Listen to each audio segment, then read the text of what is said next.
প্রিয় বন্ধুরা, লাইলাতুল কদরের রাতে আকাশের মধ্যে কি হয়, লাইলাতুল কদরের রাত কবে, রাতের এই আলামতগুলো যদি আপনি দেখতে পান, ধরে নেবেন এই রাতই হচ্ছে লাইলাতুল কদরের রাত। এই রাতে নবীজি একটি বিস্ময়কর স্বপ্ন দেখেছিলেন। সেটি কি ছিল? লাইলাতুল কদরের রাতে ফেরেশতারা আকাশে কি করে? প্রিয় বন্ধুরা, ভিডিওটি ধৈর্য সহকারে চোখ বন্ধ করে শেষ পর্যন্ত শুনতে থাকুন। এবং লাইলাতুল কদরের রাত আপনি কি কখনো পেয়েছিলেন? যদি পেয়ে থাকেন তাহলে অবশ্যই কমেন্ট করবেন। প্রিয় ভাই ও বোনেরা, হযরত আবু সাঈদ খুদরি রাদিয়াল্লাহু তাআলা আনহু হতে বর্ণিত, তিনি বলেন, একবার রমজানের শেষ দশকের কোন এক রাত্রিতে আল্লাহর রাসূল সাল্লাল্লাহু আলাইহি ওয়াসাল্লাম আমাদের নিকট আগমন করলেন।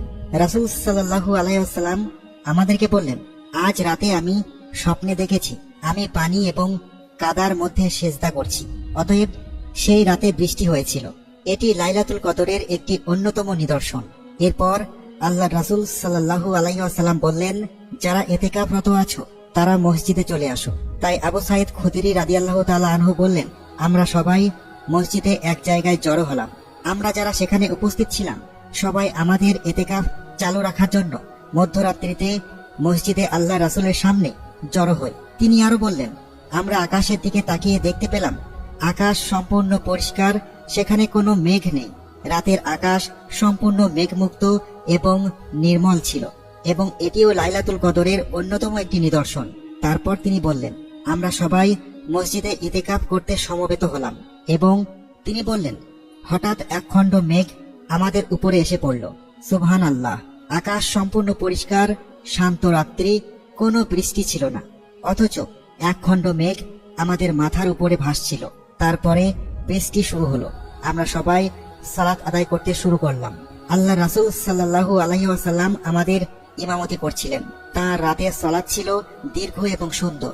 এবং আবু সাঈদ খুদরি রাদিয়াল্লাহু তাআলা আনহু বললেন, আমি আমার রাসূলের চেহারা মোবারক স্পষ্ট মনে করতে পারছি।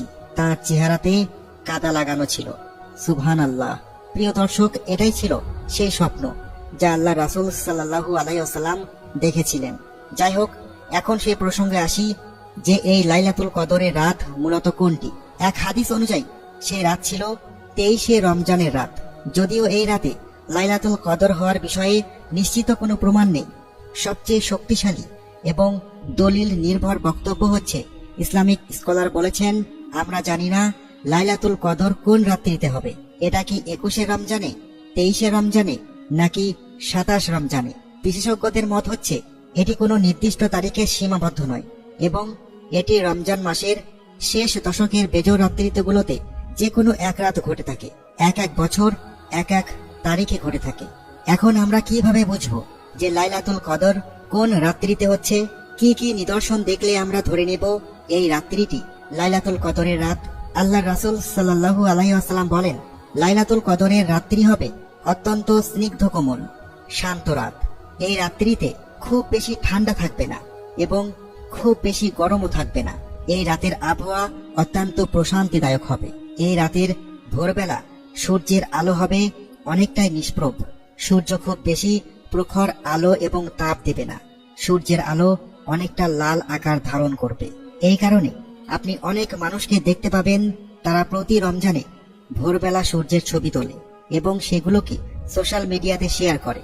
এখন এখানে একটি প্রশ্ন দাঁড়ায়, এই নিদর্শনগুলো কি কেবলমাত্র সেই বিশেষ রাত্রিতেই দেখা দিয়েছিল, যেই রাত্রিতে আল্লাহ রাসূল সাল্লাল্লাহু আলাইহি ওয়াসাল্লামের চেহারায় কাদা লেগেছিল, যেই রাতে খুব বৃষ্টিপাত হয়েছিল, নাকি এই নিদর্শনগুলো প্রতি বছরের লাইলাতুল কদরের রাত্রিতে দেখতে পাওয়া যাবে? কাজী ইয়াজ রহমতুল্লাহি আলাইহি বলেন, এখানে দুটি সম্ভাবনা রয়েছে। প্রথমটি হচ্ছে, এই নিদর্শনগুলো একটি স্বতন্ত্র নিদর্শন যা আল্লাহ তাআলা কেবল সেই লাইলাতুল কদরের রাত্রিতে নাজিল করেন। দ্বিতীয় আরেকটি সম্ভাবনা তিনি বলেছেন, যা খুবই সুন্দর একটি কথা। তিনি বলেন, এই রাত্রিতে এত অসংখ্য ফেরেশতা পৃথিবীর জমিনে অবতরণ করেন, যার ফলে সূর্যের আলো বাধাগ্রস্ত হয়। সুবহানাল্লাহ। এমনকি অসংখ্য মানুষেরা রাতে কিয়ামুল লাইল সালাত আদায় করে, যার ফলে অসংখ্য ফেরেশতা জমিনে অবতরণ করে তাদের ডানা বিছিয়ে দেয়, এবং ফেরেশতাদের নূরের আলোর কারণে সূর্যের আলোর উজ্জ্বলতা কমে যায়। আল্লাহ ভালো জানেন। এটাও লাইলাতুল কদরের একটি অন্যতম নিদর্শন যে সেই রাত্রির ভোরবেলা সূর্যের আলোর উজ্জ্বলতা অনেক কম থাকবে। আর তাই এইসব নিদর্শন প্রতি বছরই লাইলাতুল কদরের রাত্রিতে দেখা যাবে। অতএব যদি দেখা যায় সূর্যের আলোর উজ্জ্বলতা অনেক কম, তাহলে এটি একটি ভালো নিদর্শন। যাই হোক, ধরা যাক রমজানের 22 বা 23 রাতে কেউ একটি ছবি পোস্ট করেছে এবং আপনি সারা রাত ঘুমিয়েছিলেন এবং ভোরবেলা আপনি দেখলেন সূর্য একেবারে রশ্মিহীন দেখাচ্ছিল। আপনি কি তখন শুধু বলবেন, হে আল্লাহ, হয়তো আগামী রমজানে করব? না প্রিয় মুসলিম ভাই ও বোনেরা, কারণ হতে পারে এটাই আপনার শেষ রমজান। স্মরণ করুন আল্লাহর সেই রাসূলের হাদিস। আল্লাহ রাসূল সাল্লাল্লাহু আলাইহি ওয়াসাল্লাম বলেন, তোমরা রমজানের শেষ দশকের লাইলাতুল কদর তালাশ করো। যদি আপনি এই রাতগুলো ঘুমিয়ে কাটান আর পরবর্তীতে অন্য কারো পোস্ট করা ছবি দেখে বুঝতে পারেন এটা লাইলাতুল কদরের রাত ছিল, তখন আপনার কতটা খারাপ লাগবে।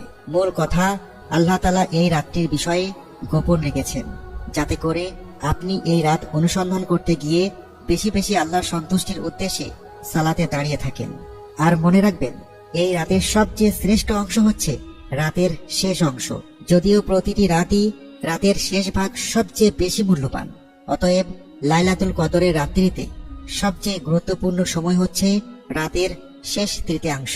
আল্লাহ রাসূল সাল্লাল্লাহু আলাইহি ওয়াসাল্লাম আরো বলেন, এই রাতের একটি প্রহর আছে যে আল্লাহ যদি আপনাকে সামর্থ্য দান করেন, যদি তিনি আপনাকে সফলতা দেন, তাহলে আপনি আল্লাহর কাছে চাইতে পারবেন।